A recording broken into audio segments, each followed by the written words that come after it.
Voilà, allons toujours sur la porte latine, eh bien, en écoutant ce pourquoi nous ne sommes pas ralliés par l'abbé Lacoste.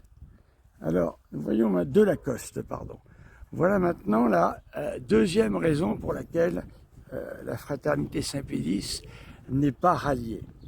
Parce que l'expérience montre que le ralliement conduit au mutisme. Toutes les communautés ralliées restent muettes face aux scandales et aux erreurs doctrinales de Rome.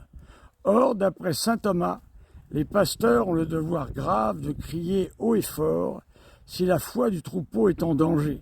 Même si ce danger vient de l'autorité, nous n'avons pas le droit de nous taire. Voilà.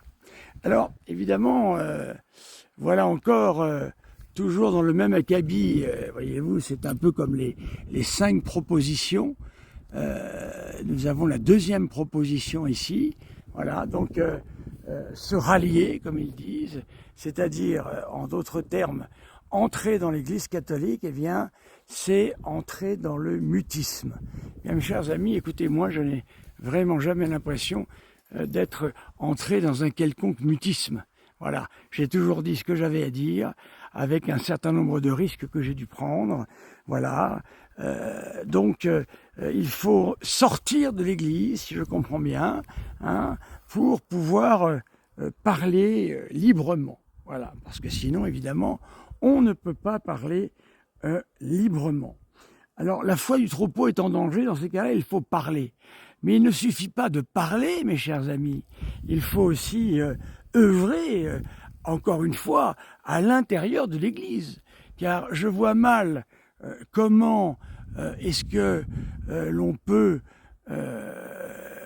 aider les âmes, comment est-ce que l'on peut sauver les âmes sans être à côté d'elles. Voyez-vous, il y a ici 2 conceptions des choses. Vous êtes sur un ponton, quelqu'un est en train de se noyer. Moi, la première des choses que je fais, eh bien, c'est de me jeter à l'eau pour aller le sauver. Vous, d'après ce que je lis, c'est d'appeler les secours. Voilà. Eh bien, là, évidemment, nous ne pouvons pas être d'accord avec ce que vous dites. Et comme à votre habitude, eh bien, vous citez saint Thomas, mais sans donner aucune référence, ce qui me paraît tout de même extrêmement léger. Alors, j'aimerais avoir la référence certainement de la somme théologique, afin de pouvoir comprendre ce que vous dites. Troisièmement, parce que les cérémonies écuméniques et interreligieuses constituent de graves offenses à notre Seigneur Jésus-Christ, unique, vrai Dieu, et que nous voulons montrer que nous ne cautionnions pas de tels scandales. Personnellement, je n'ai jamais célébré ni participé à des célébrations œcuméniques et encore moins interreligieuses. Car je vous rappelle qu'il existe, pour tout ce qui est de l'œcuménisme, de l'interreligieux, eh bien, il existe un directoire. Et le directoire en question est totalement opposé à tout ce que vous êtes en train de lui prêter.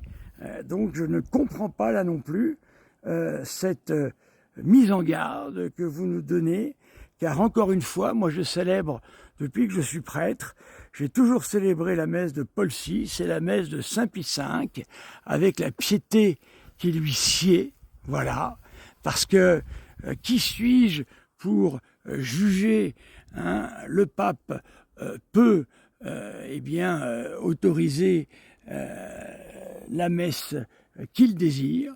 La messe de Saint Pie V n'a jamais été interdite. C'est Benoît XVI qui nous le dit dans son motu proprio. Et de fait, eh bien, elle ne doit pas l'être. Et si elle l'est, eh bien, c'est une atteinte, en quelque sorte, eh bien, aux lois de l'Église. Hein. Et il vaut mieux essayer de se battre, encore une fois, dans l'Église qu'en dehors de l'Église. Je ne comprends pas tout cela. Hein. Tout cela reste pour moi quelque chose d'incompréhensible. Comment pouvoir affirmer qu'il vaut mieux et que l'on est plus efficace à se battre en dehors de l'Église que dans l'Église? Je ne comprends pas. Voilà. Il faut donc il faudrait donc m'expliquer le plus précisément cette nécessité du schisme en quelque sorte, car on ne peut pas dire que on est dans l'Église et en même temps en dehors de l'Église. Hein. On est soit dedans, soit dehors.